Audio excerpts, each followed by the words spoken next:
Satya Sai Vahini, Chapter 5 Basic Belief. The Sanatana Dharma had to meet the determined opposition from Islam for centuries. Political subjection to Muslim dynasties added to the problems. The cry, Allahu Akbar, rose to the skies and challenged the very existence of the Bharatiya culture that had been fostered since ages by seers. No other nation suffered so long and so deep from such fear. But the eternally fresh and vital Dharma of this land has stood the test, and even today, Sanatana Dharma is as potent and valid as ever. It is ready to meet any challenge from any new quarter. From the signs of the times, it is evident that this culture is today dominant and powerful. Why, it is prepared even to march forward and expand its area of constructive influence. Expansion is the sign of life, isn't it? This day, the principles and practices laid down in Bharatiya culture and the attitudes and feelings enshrined in it are not lying low within the boundaries of this subcontinent. Whether we like it or not, they cross over to other lands and establish themselves there. The main ideas, the essential outlooks, penetrate the literatures of those peoples and permeate their thought processes. In some lands, among some peoples, they have won even dominant roles with no opposition.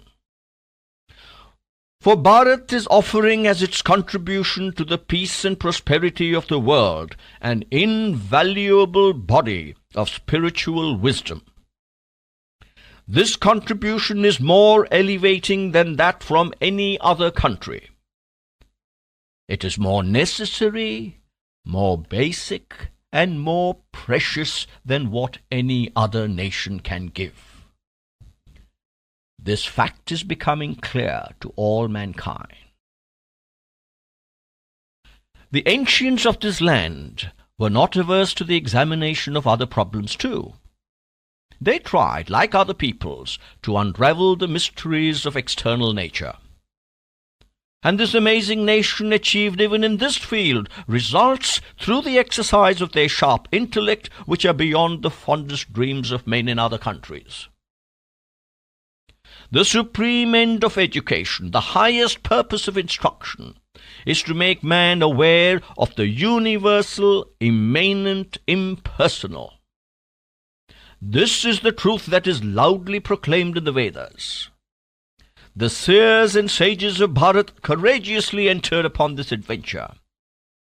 The ever-changing aspects of nature, the appearance and disappearance of its working, may be a fine subject for study.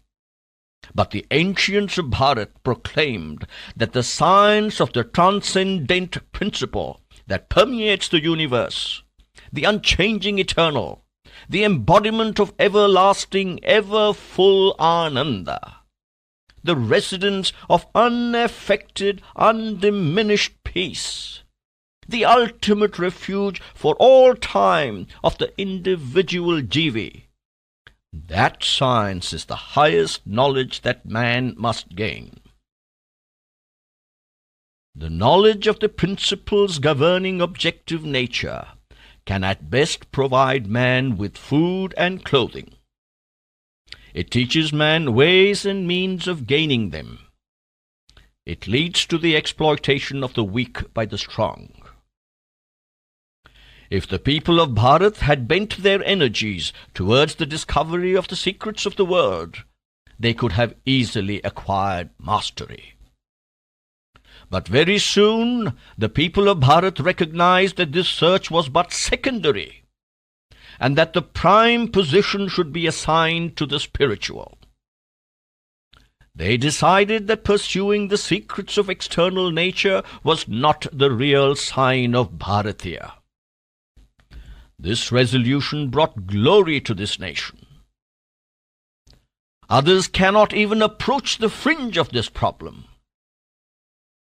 Like Prahalada of the legends, Indians have been able to survive ordeals of fire and escape unhurt the torture of ages.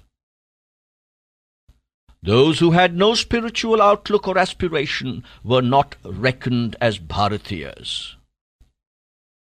Many in foreign lands believed that Indians were more politically minded, an inference that was misleading. They felt that only a small fraction of Indians were spiritually oriented. But Bharat always insisted that a spiritually directed way of life was the first and foremost duty of every Indian. Whenever the chance offered itself, after discharging this duty, Indians felt that they should collect and confirm the spiritual potency that they had. This was exactly what happened in the past. National integration meant in those days the concentration and commingling of all the spiritual forces and urges that were scattered among seekers all over the land. The word nation meant in India the grouping together of hearts that beat time to the same song, and that respond by similar vibration to the same spiritual call. The basic truths that this faith expounded were as broad as the sky, as eternal as creation. Those truths were described in many subtle ways and commented upon very close and deep. But as a result of the very breadth of the vision that discovered them and laid them down, it was inevitable that many faiths emanated on the basis of the beliefs they encouraged. Diversities in attitudes and practices are natural and ought to be welcomed. There is no need for an ironclad, hard faith. Only there is no place for one overall faith.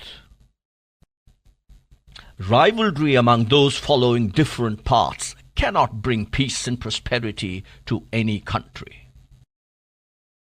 Without the freedom to adopt faith, the world cannot progress.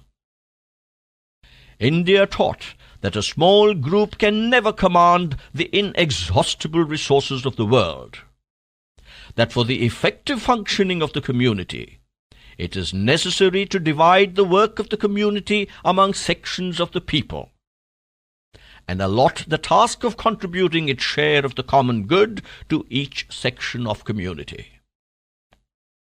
This gave facilities for diversities and for mutuality.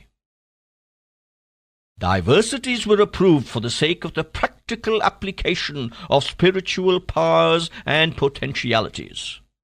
So, there is no need for factionalism and fights. The diversities too are but superficial. They are not really real. There is an entrancing sense of mystery that can explore these diversities and discover the key to visualize the one that underlies the many. This is what the ancient texts proclaim as the most precious revelation. Ekam sat vipraha bahuda vadanti. That is, the one alone exists.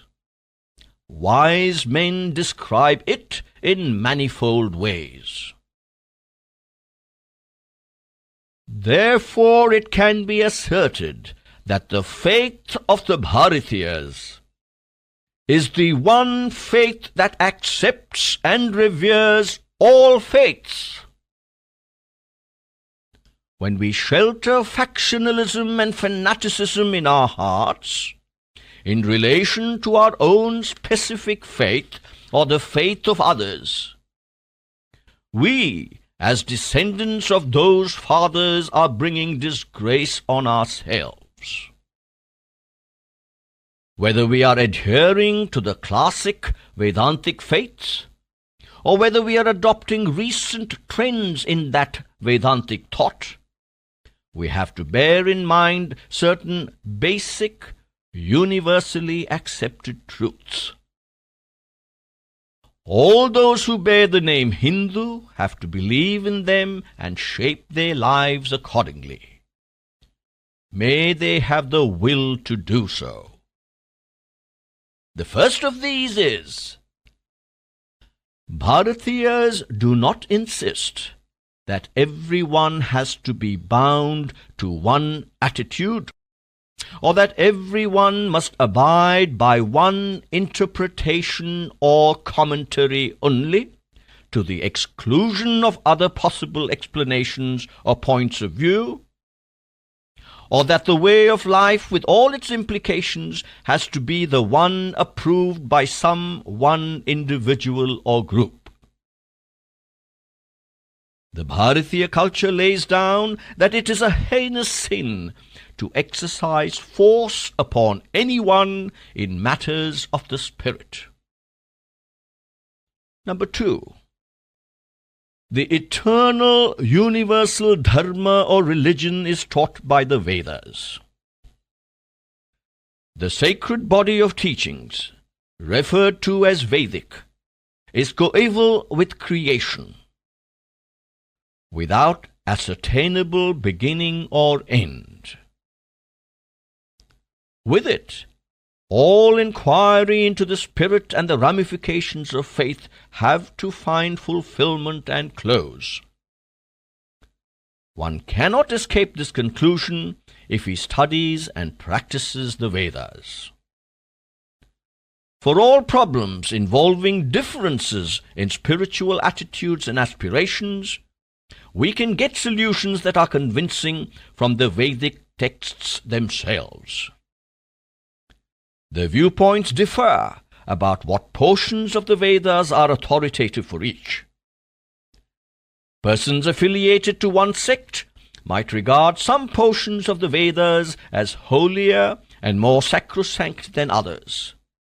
In spite of this, all are brothers and co-sharers of the teachings and the lessons imparted by the Vedas. All that is elevating and beneficial for us today, all that is holy and sacred to us, all that is pure and ennobling, have been made available to us from and through these wondrous texts of old. So long as we hold to this latter belief and proclaim it aloud, what can little differences of opinion over matters of minor importance do to cause rifts? For this reason, we have to announce these lessons and principles so that they spread beyond all horizons. Number 3. The Vedas are concerned with, and they expound the Supreme Person, the Ishvara who created this universe, who fosters it, in whom it merges in accordance with the process of time, and in whom is again manifest as his form this amazing universe. We might have diverse beliefs about the nature and characteristics of this Ishvara. One person might picture him as having human nature and characteristics. Another might believe that he is the embodiment of non-human attributes, formless Ishvara. Every one of these can find in the Vedas declarations supporting his viewpoints.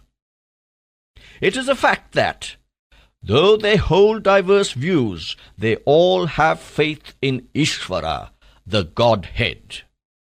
That is to say, they believe that there is undoubtedly one transcendent eternal power, and that all this has originated from it, and that all this has to merge in it again. This belief is the hallmark of a Bharatiya. He who has not acquired this belief is not entitled to the name Bharatiya. He does not deserve to be called a Hindu. Of what nature, with what characteristics is the Ishvara you teach? This question is irrelevant to us. It is not so important. Let us not dispute about the various points of view that divide persons. Enough for us if Ishvara is accepted and emphasized. For even though one description and delineation might be better and clearer than another, no delineation and description can be bad. One declaration would be good, the second one would be better, and the third one best. But in the stream of Bharatiya spiritual adventure, no description or picturization can be pronounced bad and unacceptable. That is the reason why Ishvara confers grace on all those who teach any name and any form that can attract and inspire man as sacred and valid. May this faith grow from more to more, for it brings more spiritual progress the more it is acted upon. Only the aspiration must be related to God or Ishvara. Number 4. For spiritual exploration and discovery, there can be no qualification like wealth or disqualification like poverty. This truth has to be handed down to the children by Bharatiya parents. They have to grow up with this broad feeling. Number 5. Bharatiyas do not accept the belief held by persons belonging to other countries that the universe was manifested a few thousand years ago and that it will be destroyed finally and forever at some future date. Bharatiyas will not accept the theory that the universe arose out of nothing. They believe that the universe, or this objective creation, is beginningless and endless, and that according to the laws of evolution in time, it will recede from the gross into the subtle stage. And after being in that stage for some period, it will again recede into the causal stage from which it emerged. From the one into which it merges, it will gradually manifest itself as many, through the subtle and the gross stages of expression.